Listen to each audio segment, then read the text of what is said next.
Hi friends, welcome back to my channel SciTech. In this I'm going to compare the benchmark test comparison between the iQOO 7 versus Mi 11X device by using the high performance mode in the Mi 11X device. And both phones do have the Snapdragon 870 chipset, as you can clearly see friends, both devices. And let's see, using the high performance mode in the Mi 11X device, can it improve any kind of benchmark test results or not? That's what I'm going to discuss in this entire video, comparing between these both phones. So with the next couple of updates, you should be able to see the high performance mode option in the Mi 11X device, which will be enabled. And right now let me clear all the apps from the background. So all the apps are completely clear from the background between these both phones at this moment. And the temperature is about close to 26 degrees Celsius and 27 degrees Celsius. Nothing much high temperatures during this process of demonstration.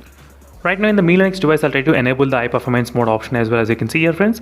So high performance mode option is enabled in the Mi 11X device right now at this moment, you can clearly see. Now let's see, using with this kind of high performance mode, how much difference we're going to expect in terms of the performance wise, comparing between these both phones. And regarding the temperature also, I'll try to concentrate. So right now both phones are going on with the benchmark test exactly as you can clearly see friends, not bad.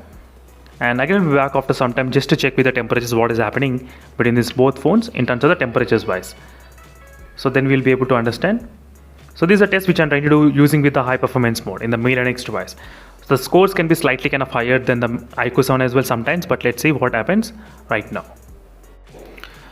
So right now let's check out the temperatures friends. In the Mi 11X device it's about 35 degrees Celsius and 35 degrees Celsius in the iQOO 7 as well. So both phones are maintaining exactly similar kind of temperatures between these two phones. Not bad.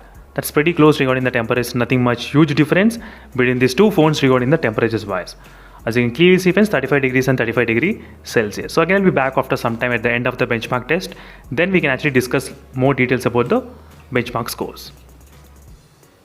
So finally friends, we got the benchmark test results between these both phones, Mi 11X device and the iQOO 7 device as well. In the iQOO 7, the phone scored about 6,94,000.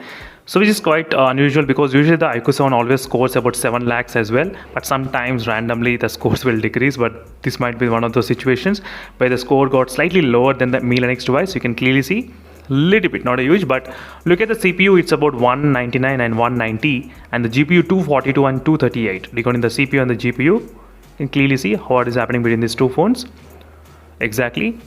And overall the temperatures wise, both phones remains to be exactly similar, nothing much huge difference with the temperatures, and battery dropped by 5% and 4% between these two phones, as you can clearly see friends. So that's it friends, thank you for watching this quick comparison between these both phones by using the high performance mode in the Mi 11X device. Sometimes the score can actually cross 7 lakhs as well in the Mi 11X device. Yes, it did cross 7 lakhs. Even in the iQOO 7 also it used to cross 7 lakhs, but sometimes randomly it will get less scores. So that's it friends, thank you for watching. Stay tuned for more updates, and meanwhile signing off. Until then, bye.